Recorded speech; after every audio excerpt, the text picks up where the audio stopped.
All right, joining me now is Derek Sherrod, Executive Vice President and GM for the St. Paul Saints, AAA affiliate to the Minnesota Twins. Derek, first off, thank you for taking the time to talk to me on One Done Radio. Yeah, thanks for having me, Ryan. I appreciate it. I think a lot of people want to I know a lot of people probably want to get involved in the sports industry, whatever the team might be. Now, you're obviously very high role for the St. Paul Saints. How did you get to this role? It was part of a plan when I was in school. Certainly wanted to find a way to work in sports. Specifically, wanted to find a way to work in baseball if I could find that path and that opportunity. Studied sports marketing and management at Indiana University, and when completing that degree, began looking for opportunities to get my foot in the door. Did an internship with a soccer facility in Indianapolis. Worked there for several months, and while working there, I started pursuing or looking into how to pursue opportunities in baseball.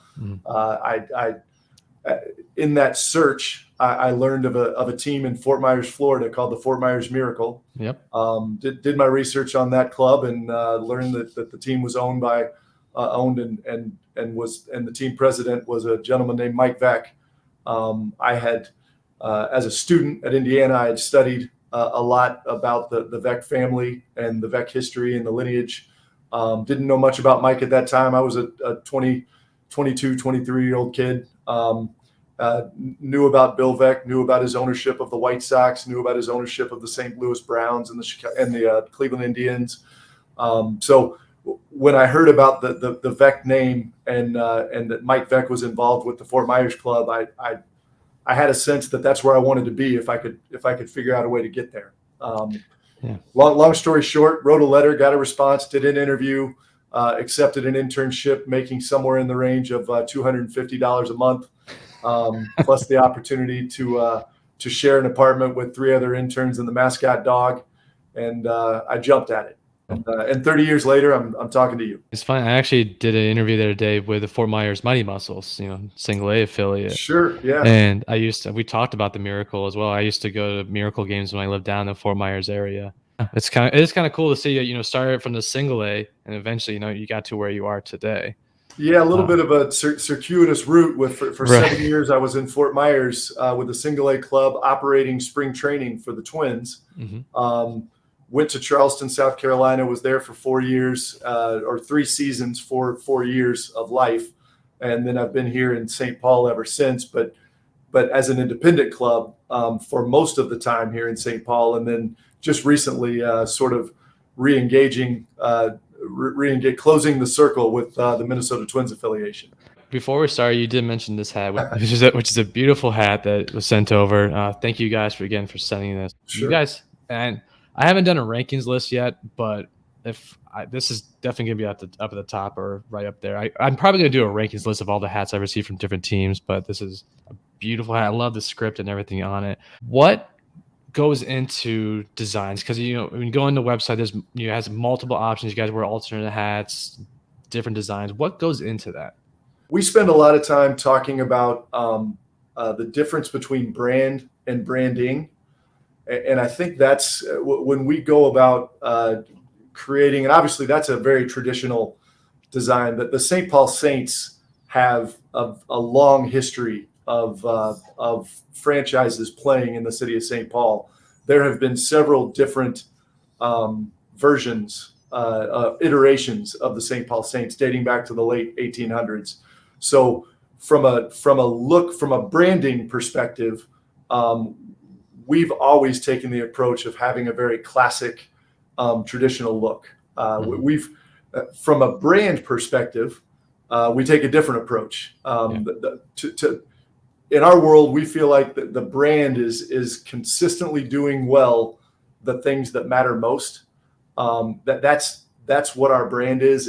It's making sure the things that matter to our market, the things that matter to our community, the things that matter to our fans. Our brand is consistently doing those things well, and over a 30-year period, what's mattered most has been being fun, being quirky, being edgy, being irreverent. Obviously, affordable family entertainment is minor league baseball big picture, but for the Saints, Definitely being a little bit like, as I said, quirky, irreverent, edgy. That's the brand. The branding itself is far more traditional, and that's as we go about developing designs and developing our look, the uniform look, the cap look, the logo. We typically take a more traditional approach to that. Background is I'm looking at CHS Field. Is that right? Yeah. Our offices are here in the right field corner. Really cool. Now, what's an experience like for fans that do attend a game there? Yeah, I think you hear this from a lot of minor league baseball operators, but I think the best way to describe it is a combination of a ball game, of course, surrounded by a state fair, a circus, a festival, a carnival, you name it. I mean, our goal is for fans to see something different every time they walk through our gates. We as an independent club, we played in the early 90s. We played, I think, 31 or 32 home games. As time went on, the season lengthened, and for the majority of our history as an independent, we played 50 home games. Now we play 75 as a AAA club. Yeah. And our goal is to have, back then, our goal was to have 50 different themes. So a fan was going to have 50 different experiences if they came to every game. And now it's 75.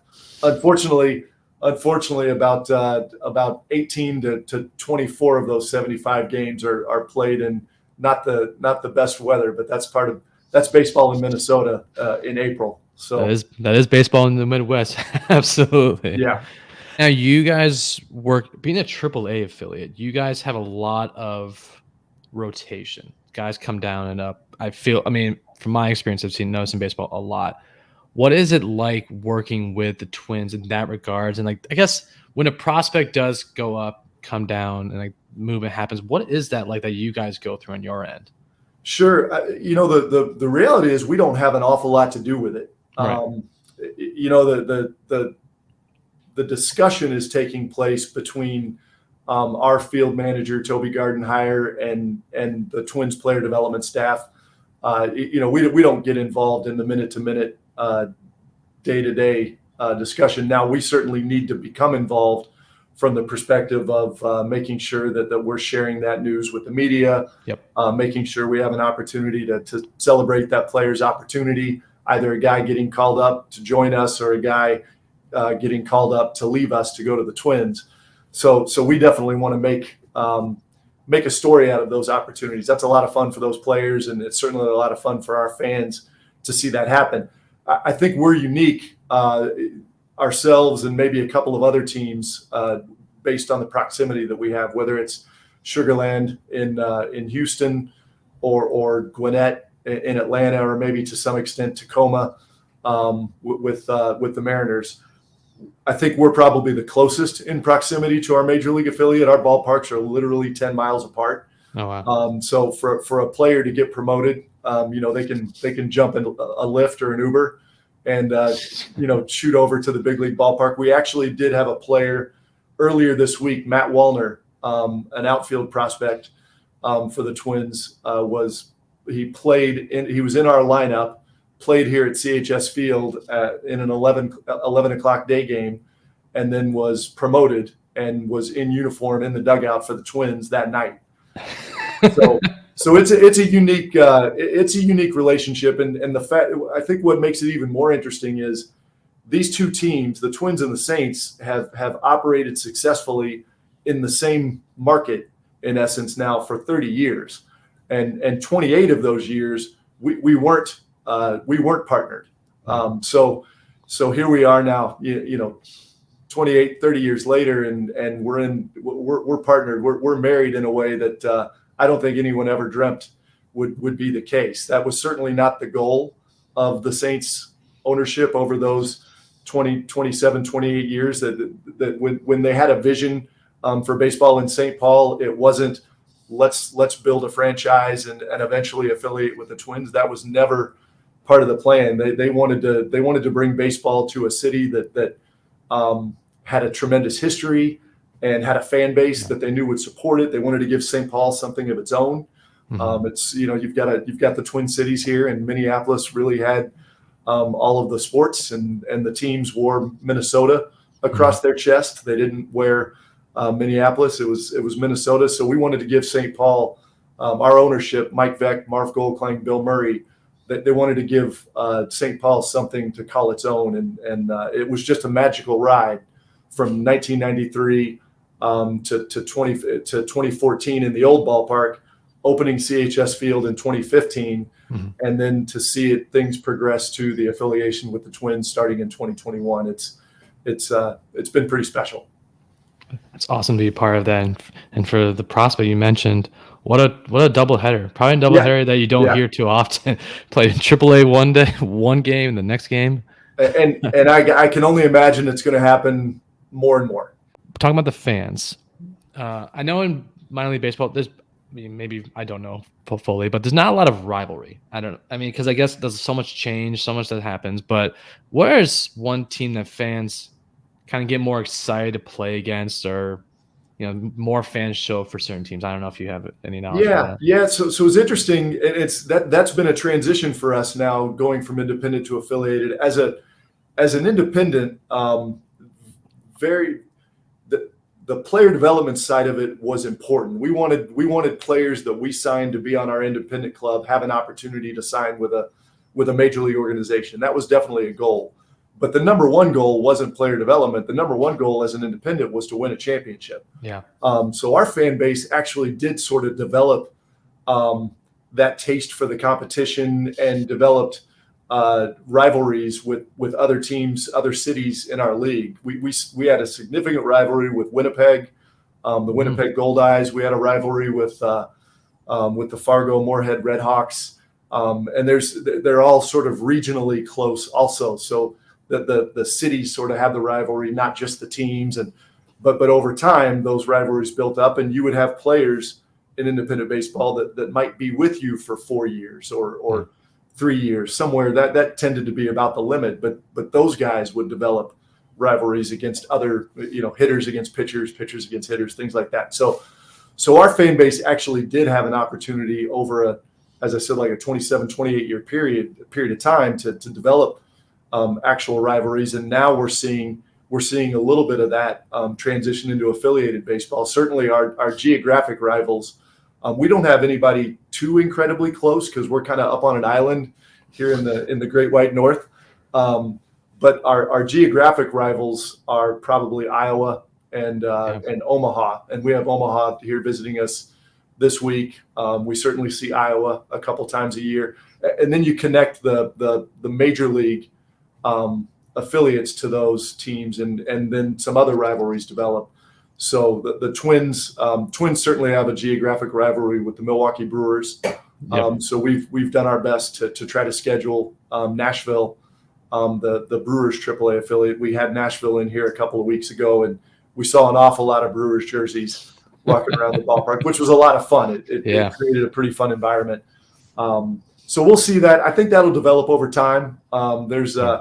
We have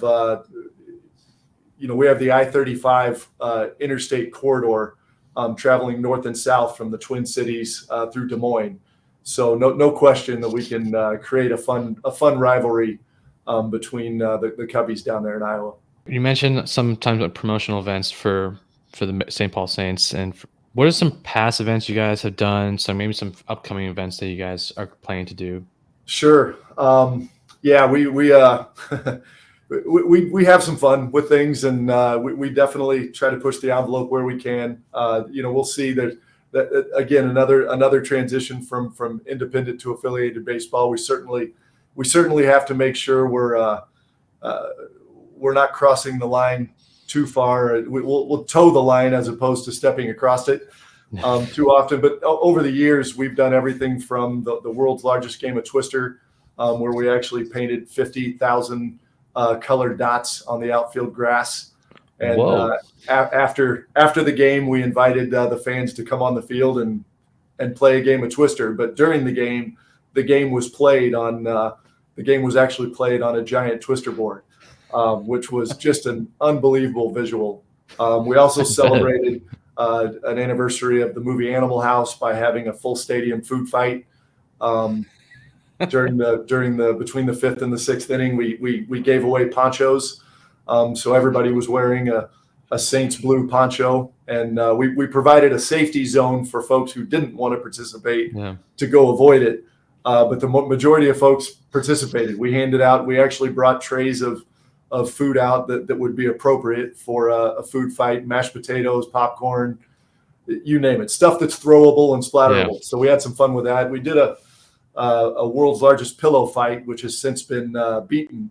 But at the time, the record was just over 6,000. So working with a pillow company, we handed out pillows to all 8,000 fans that came to the game, and between an inning, set a world record. I think the fun part with that was there were some celebrities connected with this company, and we actually had Stephen Baldwin, one of the acting Baldwin brothers, was here. He actually threw out a first pitch and said play ball, and then we had Joe Piscopo, really kind of going back in the archives of Saturday Night Live. Joe Piscopo sang the national anthem doing his Frank Sinatra impersonation. So just sort of a surreal night. But no, we love to push the envelope. We love to do some things that maybe haven't been done before, and we love for our fans to walk away saying, "What did I just experience?" So we definitely try to move the line a little bit every year and challenge ourselves and have some fun. Largest pillow fight, game of Twister. Those are absolute firsts that I've heard from any of the teams that I've interviewed. So that's pretty cool, Derek. Now, when it comes to the local community, how involved is St. Paul Saints or the local community and giving back to the community? Yeah, it's I'm going to steal a quote from my boss of up until recently of 30 years, Mike Vack. Mike said at one point, during the process of trying to get CHS Field funded and designed and constructed, a community doesn't need a ballpark, but a ballpark can't survive without a community. And that just, that you can't get much more clear than that statement. Just how important being an active contributing member of the community is. We do our best to never say no. Every sports franchise out there is an active part of their community. They all have their various approaches and their various organizations that they work with. And our approach, we don't have, we're a minor league baseball team in a major league market. We don't have a Hall of Fame player that we can have sign a jersey and donate it and have it go for $50,000 in an auction. So rather than doing the one big thing, we just have to do an awful lot of little things. We try to be everywhere we can, whether it's a mascot appearance or a player appearance or front office staff helping build a house with Habitat for Humanity. We can't be everywhere, but we try to make it appear as though we are. We spread ourselves pretty thin doing things that way, but we're not too picky about our donations. We're not worried about whether we're donating to a community in I don't know, Austin, Texas versus donating to every community here in Minnesota. Obviously, we want to make sure we're taking care of our home base. But again, if we hear from somebody looking for something, we do our best to say yes whenever we can. Just like you guys recently sent me this hat for the interview. So sure. Yeah, there you go. I like asking this question with a lot of teams I've talked to. What, especially for your market, you're very close to the Twins, like you pointed out. Yeah. But minor league baseball doesn't get a lot of the flash that the Major League Baseball gets, and unfortunately, I think it should deserve more flash because of what you guys bring and what you guys do every day. What do you think, from your experience, separates minor league baseball from like the major league? What just helps build minor league baseball? Yeah, to me, it's access. And there are several different ways to look at the word access. I mean, there's the term accessibility, which has a very specific meaning and is incredibly important. We built this building in 2015, and we had an opportunity moving from a ballpark that wasn't very accessible to because it was an older ballpark, wasn't designed in the way the newer facilities are. We had an opportunity here to make sure this ballpark was above and beyond accessibility standards. But when I say access relative to your question, I mean something different. What fans get, what a community gets out of a minor league team is access that they don't get out of a major league team. It's just, and that's not a criticism of the major leagues. It's just the nature of the business. We have sort of the opportunity and the ability to provide a little bit more access, or quite a bit more access than the major league teams do, for any number of reasons. But access to the field, access to the ballpark, access to the front office, making sure that we're easy to reach. Doors open. Somebody wants to walk in and talk to anyone on our front office, they can walk in and say, "Hey, can I talk to the general manager? Hey, can I talk to the director of marketing?" And odds are we're going to pop upstairs and say hello and listen and answer any questions. Access to the experience. We have a thing here that we call spotlight games, where we basically pack up a truck with a sound system, our game presentation, you name it, bouncing horses, giant eyeballs, sumo wrestling suits, all the silly promotional stuff. Throw that into the back of the truck. We take our music director playing the organ. We take our promotions director. We show up at a youth baseball field, and we give them the Saints experience at their field. Yeah. So not only do they have access to the experience here, they have access to the experience in their own neighborhood. So I think that's the thing that really differentiates Major League sports from minor league baseball, is just that level of access that you can get. It means so much to a kid, particularly a young baseball, softball player, a kid involved in any type of. It means so much for them to walk onto a professional baseball field. I mean, just the perfectly manicured grass, the infield dirt, also perfectly manicured, and just to get out there and to be able to swing a bat, play a game of catch. So any chance we get to do that without obviously interrupting what our team needs to do, what our groundskeeper needs to do, we make sure that we provide that kind of access. This weekend, for example, Sunday, we have our Memorial Day celebration game. Right after the game ends, we roll about 16 to 20 food trucks out on the warning track. We open the gates. The 7,000-8,000 people that are here for that night's game will pour onto the field. They'll watch some videos up on the video board, listen to music, again, play a game of catch with a tennis ball. They'll eat from the food trucks, and then we'll shoot the fireworks. So, and people walk away from that night just going on and on about the ability to lay in the outfield grass and watch the fireworks show. So yeah, circling back, access is what stands out to me as the difference. Now, here's some fun questions that I like to ask. Out of the minor league baseball teams, besides your own affiliates, what's your favorite logo? Like your favorite mascot logo that's out there? Wow, that's a tough question. So I'm biased. I'm very biased here. I won't say the Charleston River Dogs because you said not. I worked in Charleston for 3 years, so for 3 seasons. I absolutely love the River Dogs logo. It's got sort of a classic look to it, but it also has the fun character to it. But man, I'm trying to think of there's so many good ones, so many good ones out there. It's hard to narrow them down, and you just. So many of them are so much fun, but I tend to fall back to a lot of the more classic look logos. Boy, you put me on the spot with that one, Ryan. Take it. That's all right, Derek. We're in no rush. you put me on the spot with that one. The funny thing is all the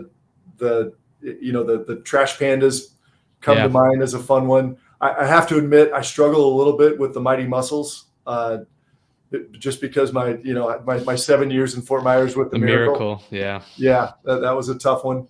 To see that M with the palm tree Yeah. go by the wayside. But so many teams out there do such an amazing job Sure. with branding. I mean, you could go down the list and be talking forever. There's the classic.